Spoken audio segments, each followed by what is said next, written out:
कि जो योगी की स्टाइल में यूपी का बुलडोजर महाराष्ट्र में आकर डर की राजनीति करना चाहते हैं, उन सभी को मैं एक ही चीज बोलना चाहता हूँ कि यहाँ के मुसलमानों के साथ वंचित बहुजन आघाड़ी के कार्यकर्ता खड़े हैं। अगर तुमने बुलडोजर की खौफ और डर की राजनीति महाराष्ट्र में और नाला सुपारा में करने की कोशिश की, तो सबसे पहले तुम्हारे बुलडोजर फोड़कर तुमको उस बुलडोजर में बिठाकर वापस यूपी भेजने का काम हम जरूर करेंगे। सेवक किस लिए बनाया जाता है? इथे साड़ी तुटत आहे, इथे मोठा मोठा बिल्डिंग तुटत आहे, और तब से मुसलमानों को ये खौफ दिया जा रहा है कि अगर आप आपकी हक की आवाज उठाओगे तो हम आपके बस्तियों पे बुलडोजर चलाएंगे। ये खौफ का दौरा महाराष्ट्र में इन बीजेपी और चंडीगढ़ ने लाया। एक तरफ ठाकरे बंधु है जो भाषा की बात कर रहे हैं और दूसरी तरफ बीजेपी है जो धर्म की राजनीति करते हैं। एक आके पूछता है तुमको मराठी चाहिए या मराठी चाहिए, दूसरे वाले आके पूछते तुमको हिंदू चाहिए ना मुस्लिम चाहिए। अभी एक बात आप सब मेरे को बताओ कि हिंदू मुस्लिम करने से या मराठी गैर मराठी करने से, मैं आपसे अपील करता हूँ कि हमारे जो यहाँ के जो स्थानिक उम्मीदवार है गीताताई जाधव, इनको बहुमत से आप चुन के रहेंगे तो आपकी परेशानी आपकी तकलीफ दूर करने का प्रयास करेंगे। सांगितले की येणाऱ्या 15 तारखेला गॅस सिलेंडरची निशाणी मारायची आहे, एवढं विसरू नका। जो मुझे इज्जत मिल रही है, मैं जैन समाज से बिलोंग करता हूँ। आमच्या गीताताई खरंच मला वाटतं या ठिकाणी थोड्या वेळाने सांगू इच्छितो या विभागामध्ये नक्कीच त्यांचा विजय या ठिकाणी होणार आहे, या ठिकाणी आत्ताच या ठिकाणी डिक्लेअर करतो। त्यांचं डोकं दुखलं पाहिजे। वंचित बहुजन आघाड़ी के जितने भी उम्मीदवार हैं उनको अपना अमूल्य वोट दें। सत्ताधाऱ्यांची अशी फाडून ठेवलेली आहे की त्यांना आहे ना श्वसन संमेला थांबवण्यासाठी खूप प्रचंड त्रास व्हायला लागलेला आहे। Republican party of India Athawale गटाच्या मी पदाधिकारी असून मी वंचित बहुजन आघाडीचे प्रभाग क्रमांक 18 व इतर विराटपाडा, गौराईपाडा, संतोषगड या ठिकाणी सर्व वंचितच्या उमेदवारांना जाहीररित्या पाठिंबा जाहीर करतो। या समोर उभे असलेले हे उमेदवार खूप प्रचंड ताकदीचे आहेत। 4 वेळा 5 वेळा नगरसेवक राहिलेले आहेत, महापौर राहिलेले आहेत, त्यांच्या मी समोर उभा आहे। सर्व महापुरुषांना, महामातांना सर्वप्रथम त्रिवार अभिवादन। वंचित बहुजन आघाडीचे पक्ष नेते आदरणीय श्रद्धेय बाळासाहेब आंबेडकर, सुजाताताई आंबेडकर, मानाचा क्रांतिकारी जयभीम, विभागामध्ये जी अवस्था आहे ती अवस्था अतिशय म्हणजे पाहण्यासारखी अवस्था आहे की इथे एवढं मोठं बीजेपीचं ऑफिस आहे पण त्या ऑफिसाच्या समोर एवढा किचड आहे। या विभागामध्ये गीताताई जाधव आहेत, यांना तुम्ही बहुमताने निवडून द्या। यहाँ पर खड़े हैं चुन के लाएंगे आप सभी से मैं दरख्वास्त करता हूँ। मी बुद्धभूषण गोविंदा सावडे वॉर्ड क्रमांक 20 अ मधून उभा राहिलेलो आहे। मला ही संधी वंचित बहुजन आघाडीच्या नेतृत्वाने मिळाली आहे। 18 वोट डाल से वंचित बहुजन आघाड़ी की तरफ से उम्मीदवार होंगे। सर्वांना सविनय जय भीम। यहाँ पे नगर सेवक आए हैं, अपनी झोली भरी है और चले गए हैं। अभी फिर से एक बार यहाँ पे निवड चुनाव आया है। यहाँ पे कहते हैं ना वोट खरीदे जाते हैं। बहनों भाइयों, मैं इतना ही कहूंगी, अगर उन्होंने आपको कुछ दिया है ये निवडणूक के दौरान में तो आप उनको सवाल पूछने का हक नहीं रखते, क्योंकि वो वोट के बदले में आपको कुछ दे चुके हैं। लेकिन हम यही कहेंगे कि वंचित बहुजन आघाड़ी के माध्यम से अगर आप हमें चुन के देते हैं, इस महानगर पालिका में वो होगा हमें देते हैं जो हम आपके लिए कुछ कर सके। इतना ही कहूंगी। जय भीम, जय संविधान, जय हिंद। बाबासाहेब फिरदाव सांगतात की political power is the master key which can open each and every lock. राजकीय सत्ता ऐसी चाबी है जिसके जरिए तुम्हारे और हमारे उन्नति के सब दरवाजे खोल सकते हैं। बात मैंने यहाँ सुनी तो वसई विरार की जो जनता है बहुत बुरी हालात में यहाँ पर रह रही है।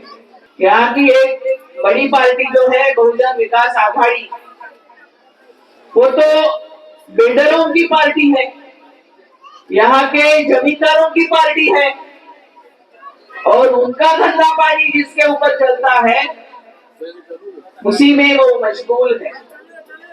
बड़ी बड़ी इमारतें बनाना और उसी में पैसा कमाना, और हम जो उनको टैक्स देते हैं, हम जो हमारा पैसा म्यूनिसिपालिटी को देते हैं, उसमें से हमारे लिए जो सुविधा बननी चाहिए वो सुविधा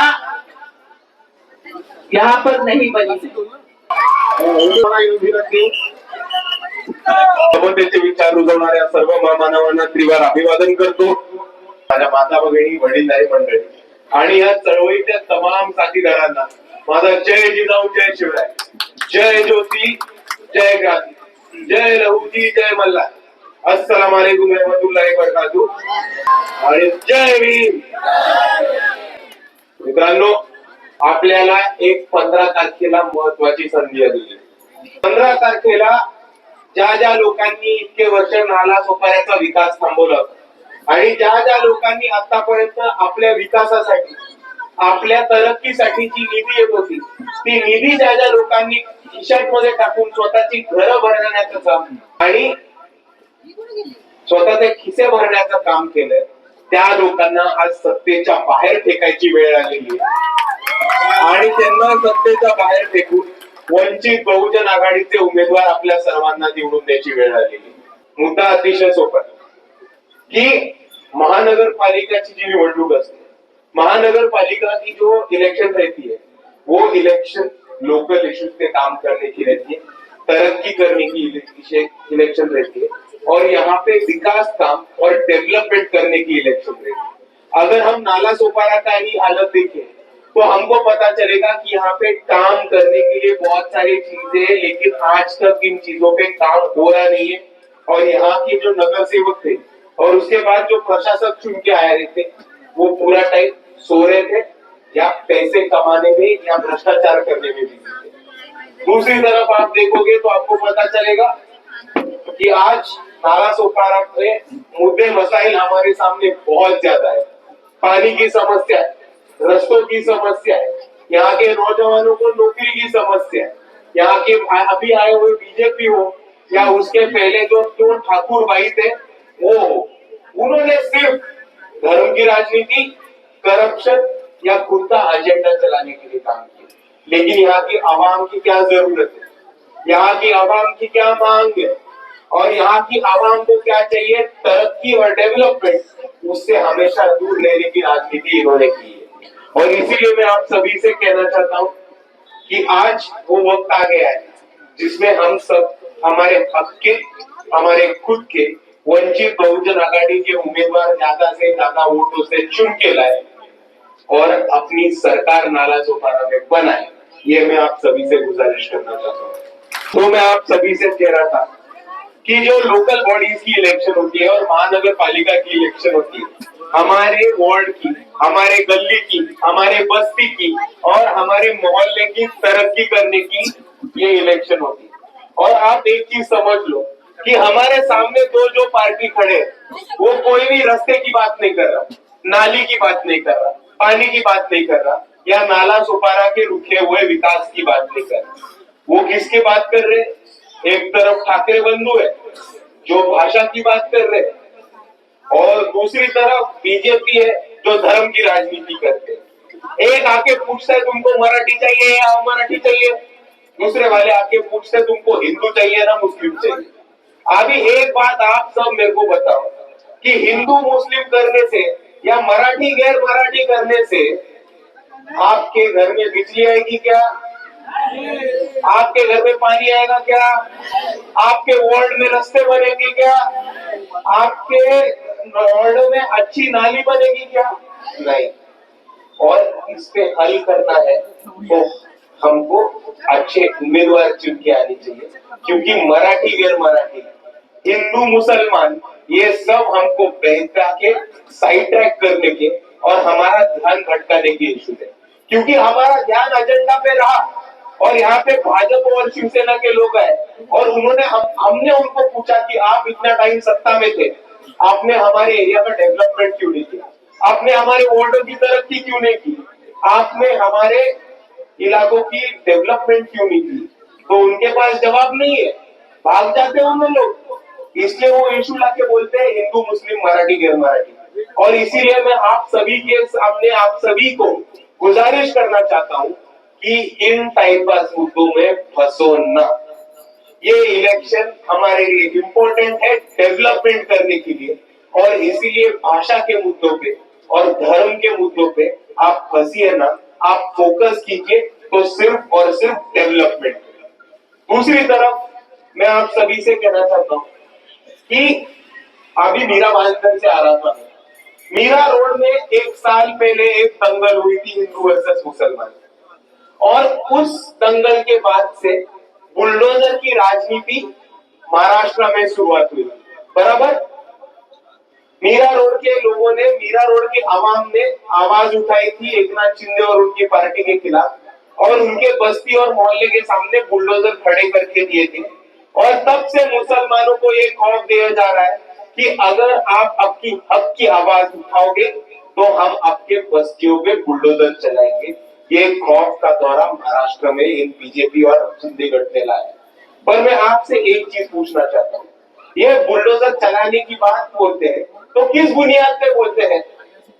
कि ये बोलते हैं कि बाहर से लोग हैं, ये यहाँ के स्थानिक नहीं है, इनके डॉक्यूमेंट चेक करो, इनका प्रॉपर्टी कार्ड चेक करो, इनका जन्म का दाखला चेक करो। अभी मेरे को एक चीज बताओ, प्रॉपर्टी कार्ड और जन्म का दाखला बनता कहाँ पे है? कॉर्पोरेशन में, महानगर पालिका में।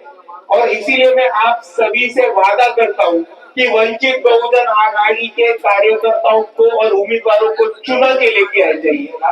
हर आदमी को प्रॉपर्टी कार्ड और जन्म का दाखला देने का काम ये वंचित बहुजन आघाड़ी के नगर सेवक करेंगे। और फिर अगर डॉक्यूमेंट आए तो ना रही बात शक की, ना रही बात शक की तो ना रहा बुलडोजर।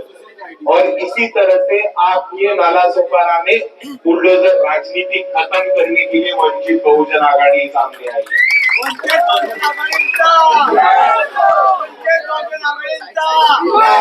और दूसरी तरफ मैं कहना चाहता हूँ कि जो योगी की स्टाइल में यूपी का बुलडोजर महाराष्ट्र में आकर डर की राजनीति करना चाहते हैं, उन सभी को मैं एक ही चीज बोलना चाहता हूँ कि यहाँ के मुसलमानों के साथ वंचित बहुजन आघाड़ी के कार्यकर्ता खड़े हैं।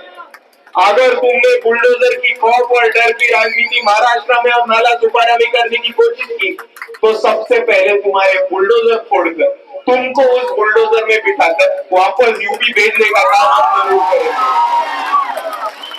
और दूसरी तरफ जो मेरे मुसलमान भाई यहाँ पे खड़ा है, मैं उनसे एक ही चीज कहना चाहता हूँ कि याद करो, जब जब आपके कौम पे कोई भी मुसीबत आई थी, कोई भी आफत आई थी, तो आपके लिए एक आदमी खड़ा रहा था, वो है अली जनाब प्रकाश आंबेडकर और वंचित बहुजन आघाड़ी। आपको याद होगा टीपू सुल्तान के फोटो रखने के लिए यहाँ के नौजवानों को गिरफ्तार कर दिया जा रहा था।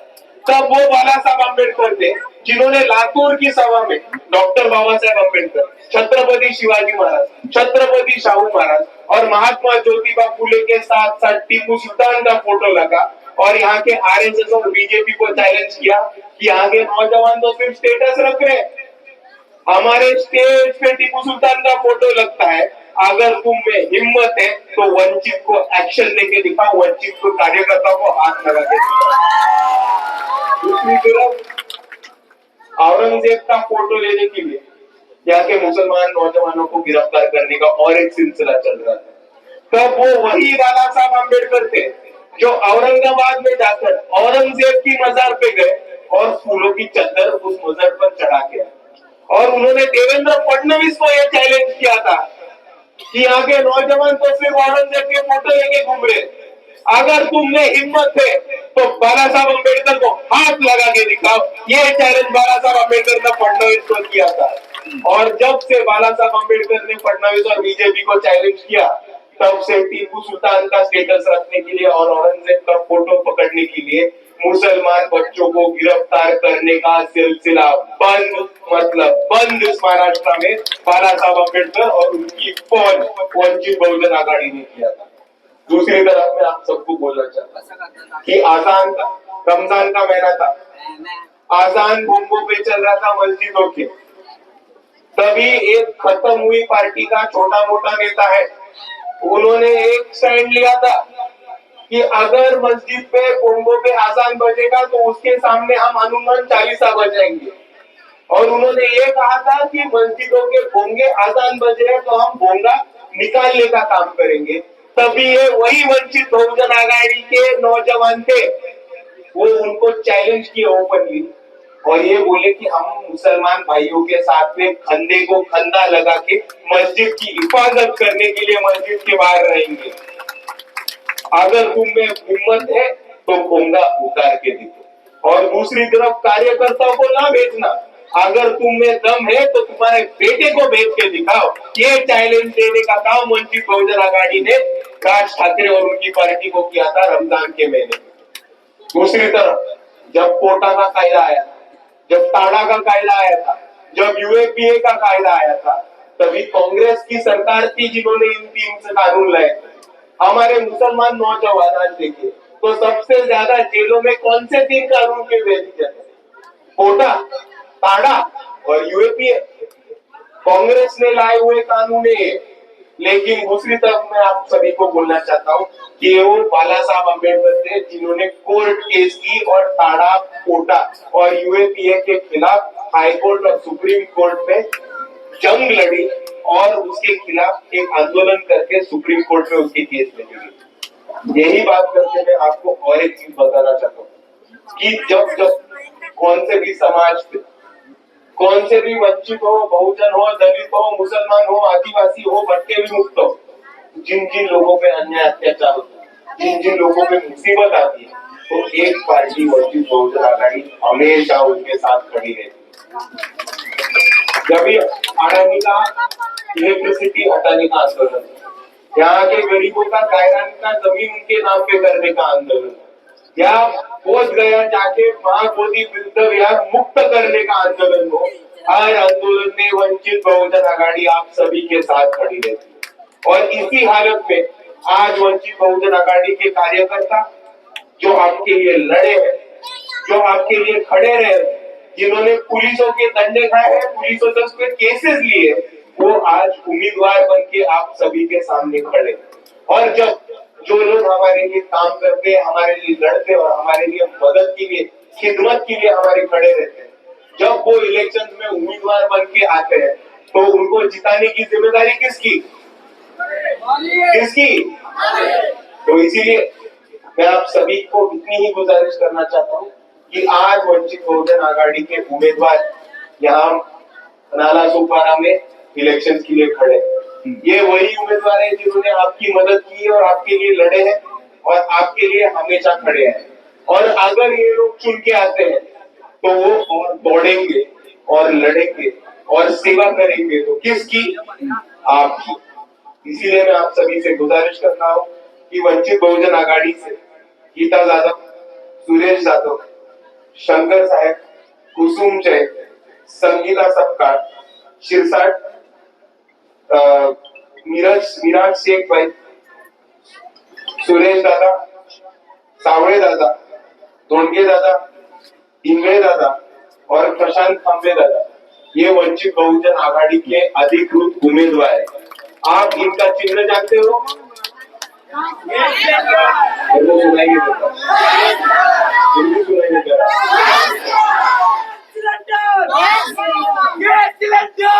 बीजेपी की छाती पर वंचितों का सिलेंडर, आरएसएस की छाती पर वंचितों का सिलेंडर, मनुवाद की छाती पर वंचितों का सिलेंडर, और यहाँ के महानगर पालिका पे 16 तारीख को लहराएगा वंचितों का सिलेंडर।